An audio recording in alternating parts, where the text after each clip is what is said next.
पंचनामा न्यूज, सर्वसामान्य जनतेचा बुलंद आवाज।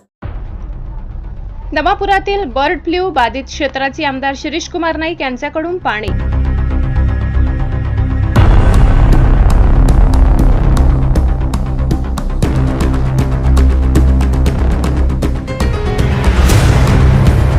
अधिकाऱ्यांना दिल्या तातडीच्या उपाययोजनांच्या सूचना। आतापर्यंत 20,000 अंडी व 44 टन पशुखाद्य नष्ट।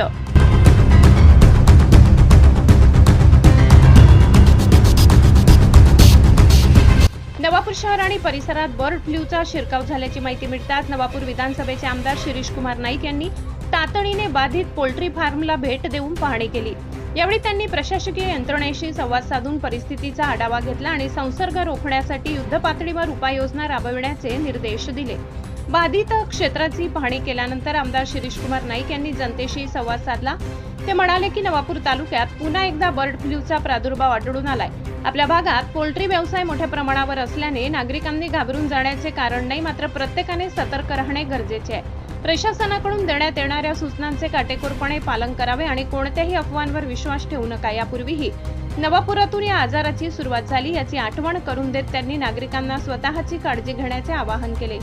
आमदारांच्या सूचनेनुसार प्रशासनाने कलिंग ऑपरेशनचा वेग वाढवलाय। 1 मे रोजी सायंकाळी 5 वाजेपासून डायमंड पोल्ट्री फार्म येथे ही कारवाई सुरू करण्यात आली। मध्यरात्रीपर्यंत चाललेल्या प्रक्रियेला 11,000 कुक्कुट पक्षी आणि 6,000 अंडी नष्ट करण्यात आली। पशुसंवर्धन विभागाचे सुमारे 50 कर्मचाऱ्यांचे पथक सध्या घटनास्थळी तैनात असून परिस्थितीवर नियंत्रण मिळविण्याचे प्रयत्न सुरू आहेत।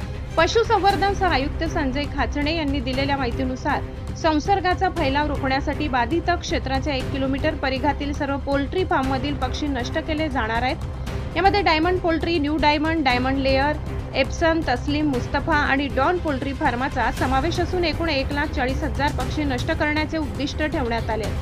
सध्या जिल्ह्यातील वरिष्ठ अधिकारी नवापुरात तळ ठोकून आमदार नाईक यांच्या मार्गदर्शनाखाली प्रशासन या संकटाचा सामना करण्यासाठी सज्ज झाले आहे।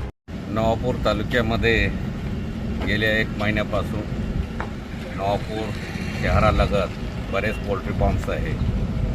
तिथं 1 महिन्यापासून पोल्ट्री फार्ममध्ये पक्षी मरायचं प्रमाण वाढलेलं होतं आणि म्हणून पोल्ट्री फार्मर्सने आम्ही ती कल्पना BDO साहेबांनी इतर अधिकाऱ्यांना पण दिली होती, परंतु तेव्हा राणीखेत म्हणून हा डिसीज इथल्या पशुवैद्यकीय अधिकाऱ्यांनी जाहीर केला। परंतु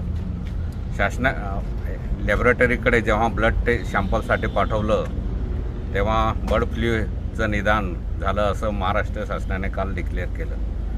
हा बर्ड फ्लू नवापूर तालुक्यामध्ये 2006ला सुद्धा येऊन गेलेला आहे। तेव्हा फार मोठ्या प्रमाणात पोल्ट्री फार्मरचं नुकसानसुद्धा झालेलं होतं। त्याच्यानंतर 2021ला सुद्धा बर्ड फ्लू आला आणि आता हा तिसऱ्यांदा 2026ला बर्ड फ्लू आलेला आहे।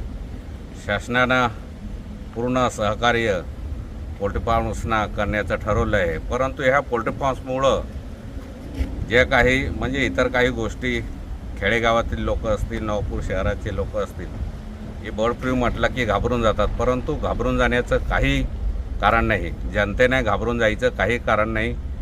पूर्ण पोल्ट्री फार्मर्सना सर्व जनतेने सहकार्य करावे आणि शासनसुद्धा आपल्या म्हणजे पोल्ट्री फार्मच्या पाठीशी आहे आणि जनतेने परत एकदा विनंती करतो की घाबरून न जाता प्रशासनाला सहकार्य करावे ही मी विनंती करतो।